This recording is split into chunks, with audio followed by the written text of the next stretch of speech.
नमस्कार, मैं हूं अंकुर और आप देख रहे हैं सत्य हिंदी का न्यूज बुलेटिन। एक नजर अब तक की सुर्खियों पर। फाइनेंशियल टाइम्स की रिपोर्ट के मुताबिक अमेरिका ने यूक्रेन के साथ खुफिया जानकारी साझा करना बंद कर दिया है।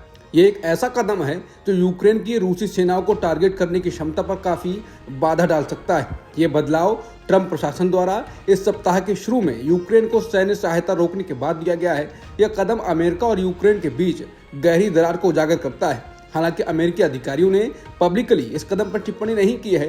दो स्रोतों ने एफटी को इसकी पुष्टि की है। मालूम हो कि रूस और यूक्रेन के बीच युद्ध शुरू होने के बाद से रूसी सैन्य टारगेट की पहचान करने और उन पर हमला करने की यूक्रेन की क्षमता में अमेरिकी खुफिया जानकारी साझा करना एक महत्वपूर्ण कारण रहा है। लेकिन अब यूक्रेन का मुकाबला करने में कठिनाइयों का सामना करना पड़ सकता है। योगी सरकार में कैबिनेट मंत्री और सोहेलदेव भारतीय समाज पार्टी के अध्यक्ष ओम प्रकाश राजभर अपनी ही सरकार की पुलिस से नाराज हो गए हैं। उन्होंने बांसडीह थाने के पुलिस अधिकारियों पर कार्रवाई की मांग करते हुए एक अल्टीमेटम जारी कर दिया है। मंत्री ने बुधवार को पुलिस अधिकारियों को शाम तक का वक्त दिया है और अगर इस समय तक कार्रवाई नहीं की जाती है तो वो 7 मार्च को बांसडीह थाने के बाहर प्रदर्शन और घेराव करने का ऐलान किया है। इस घटना से पुलिस महकमे में हड़कंप मच गया है। ये विवाद सुभाषपा के एक प्रमुख पदाधिकारी के साथ पुलिस द्वारा की गई पिटाई और दुर्व्यवहार को लेकर उत्पन्न हुआ है। बिहार चुनाव से पहले ही बिहार में सियासी पारा हाई हो गया है। अब बिहार के पूर्व डिप्टी सीएम और राजद नेता तेजस्वी यादव ने नीतीश कुमार की सरकार की तुलना खटारा गाड़ी से कर दी है। तेजस्वी यादव ने कहा कि जब रिटायरमेंट की उम्र 60 साल होती है तो बिहार को 75 साल का मुख्यमंत्री क्यों चाहिए।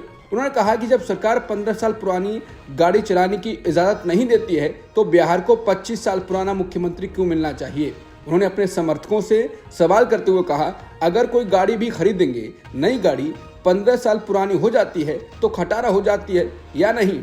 सरकार इजाज़त देती है चलाने की, क्यों नहीं देती है? क्योंकि गाड़ी प्रदूषण फैलाती है, धुआं छोड़ती है। खटारा गाड़ी का मेंटेनेंस करवाना होता है। मुगल शासक औरंगजेब पर दिए बयान के बाद महाराष्ट्र विधानसभा से समाजवादी पार्टी के विधायक अबू आजमी को निलंबित कर दिया गया है। इस मुद्दे पर पार्टी प्रमुख अखिलेश यादव ने बीजेपी पर निशाना साधा है। अखिलेश यादव ने कहा कि निलंबन का आधार अगर विचारधारा से प्रभावित होने लगा तो अभिव्यक्ति की स्वतंत्रता और परतंत्रता में क्या अंतर रह जाएगा। कुछ लोग अगर सोचते हैं कि निलंबन से सच की जुबान पर कोई लगाम लगा सकता है तो फिर ये उनकी नकारात्मक सोच का बचपना है। इसके साथ ही उन्होंने कहा कि आज़ाद ख्याल कहे आज का नहीं चाहिए भाजपा। बता दें, अबू आजमी ने भी इस मुद्दे पर बयान दिया है। उन्होंने कहा कि इतिहासकार स्कूलों में जो बताते हैं मैंने वही बात बोली थी। मैंने असेंबली में बोला भी नहीं था, बाहर बोला था, लेकिन मुझे पूरे सत्र के लिए निलंबित कर दिया गया है। विधान परिषद में अपनी बात रखते हुए उत्तर प्रदेश के मुख्यमंत्री योगी आदित्यनाथ पूरे आक्रामक तेवर में नजर आए। उन्होंने समाजवादी पार्टी पर तीखा हमला बोलते हुए कहा कि सपा की मानसिकता अभी भी औरंगजेब जैसी विचारधारा से प्रेरित है।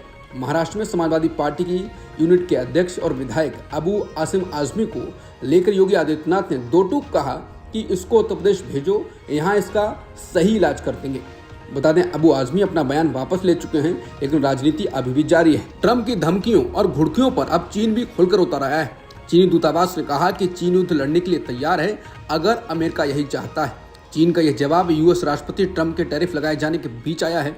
चीनी दूतावास ने एक्स पर कहा कि वॉशिंगटन को चीन के साथ समानता का व्यवहार करने की जरूरत है।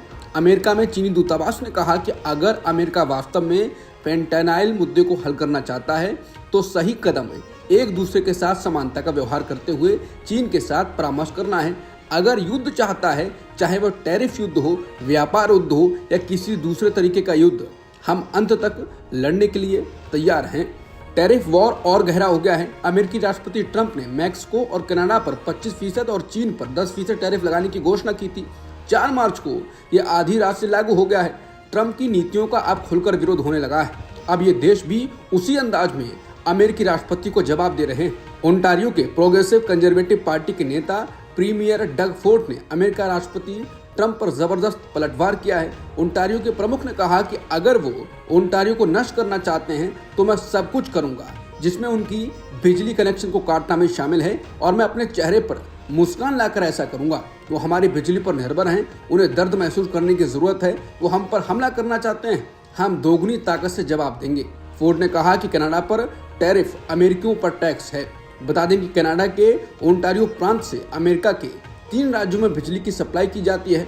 अमेरिका के मिनेसोटा, मिशिगन और न्यूयॉर्क के करीब 15 लाख घरों में ओंटारियो से बिजली की सप्लाई की जाती है। बता दें चीन भी खुलकर आ गया है और अब कनाडा भी सख्त रुख अपना रहा है और सीधे ट्रंप को धमकी भी दे रहा है। कनाडा ने राष्ट्रपति ट्रंप की टैरिफ वृद्धि पर अमेरिका के खिलाफ अब कदम उठाने शुरू कर दिए हैं। कनाडा ने विश्व व्यापार संगठन यानी WTO में शिकायत दर्ज करा दी है। मंगलवार देर रात WTO में कनाडाई राजदूत नादिया थियोडोर ने लिंक्डइन पर लिखा कि अमेरिका के फैसले के बाद हमारे पास कोई विकल्प नहीं बचा है। WTO के एक अधिकारी ने AFP से पुष्टि की है कि कनाडा ने अतिरिक्त टैरिफ पर WTO में अमेरिका के खिलाफ कल कार्रवाई शुरू की है। बता दें इससे पहले चीनी सामानों पर ताजा अमेरिकी शुल्क पर बीजिंग ने भी शिकायत की थी। डेमोक्रेट सांसद स्लॉटकिन ने राष्ट्रपति ट्रंप को निशाने पर लिया है। उन्होंने कहा कि शीत युद्ध के दौरान बचपन बिताने वाली एक शख्स के रूप में मैं रीगन की शुक्रगुजार हूं, जो 1980 के दशक में राष्ट्रपति थे, ट्रंप की नहीं। उन्होंने कहा कि मैं चीनी या रूसी नेतृत्व की बजाय अमेरिकी नेतृत्व को प्राथमिकता दूंगी। ट्रंप के भाषण का जवाब देते हुए स्लॉटकिन ने अप्रवासन जैसे मुद्दों पर जमकर निशाना साधा। उन्होंने कहा कि ढीले ढाले अप्रवासन सिस्टम को ठीक किए बिना सीमा की सुरक्षा करना बीमारी के बजाय लक्षण का इलाज करने जैसा है। उन्होंने कहा कि अमेरिका अप्रवासियों का देश है। हमें एक ऐसे सिस्टम की जरूरत है जो काम के लायक हो और हमारी अर्थव्यवस्था की जरूरतों पर केंद्रित हो, जो बेहतरीन लोगों को आने और कानूनी रूप से काम करने की इजाजत देता हो।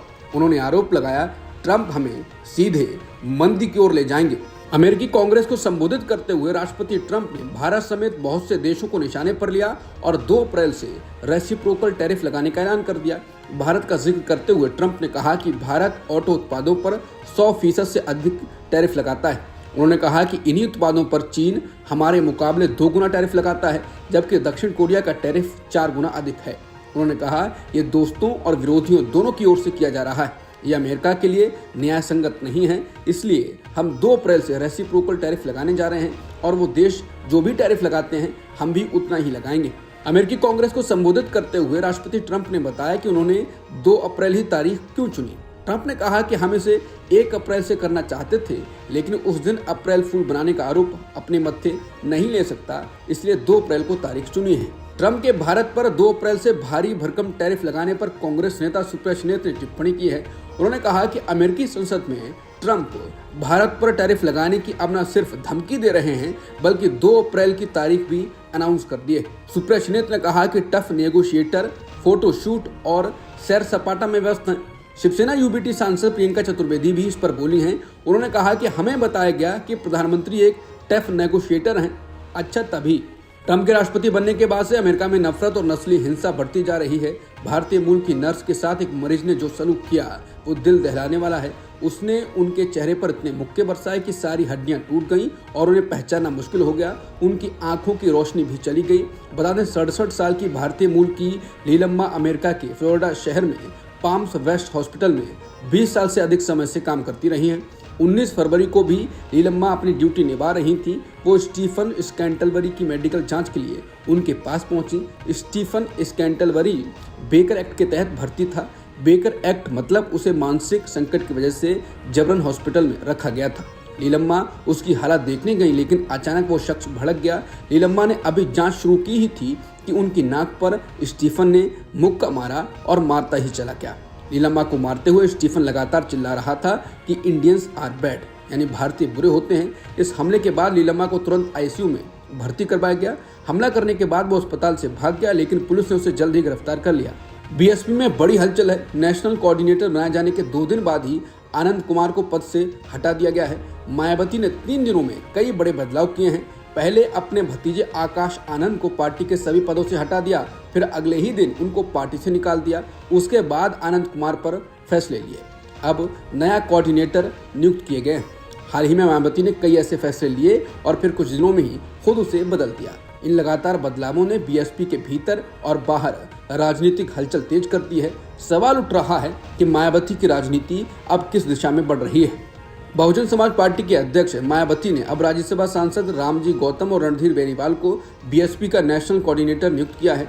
बता दें, रणधीर बेनीवाल जैसे नए चेहरों को आगे लाना और रामजी गौतम जैसे अनुभवी नेताओं पर भरोसा जताना मायावती की उस रणनीति का हिस्सा हो सकता है जिसमें वो पार्टी को जमीनी स्तर पर मजबूत करना चाहती हूँ। मायावती ने यह भी कहा है कि उनके दिशा निर्देशों में ही संगठन चलता रहेगा, जिससे साफ है कि वो अभी भी बीएसपी की कमान पूरी तरह अपने हाथ में रखना चाहती हैं।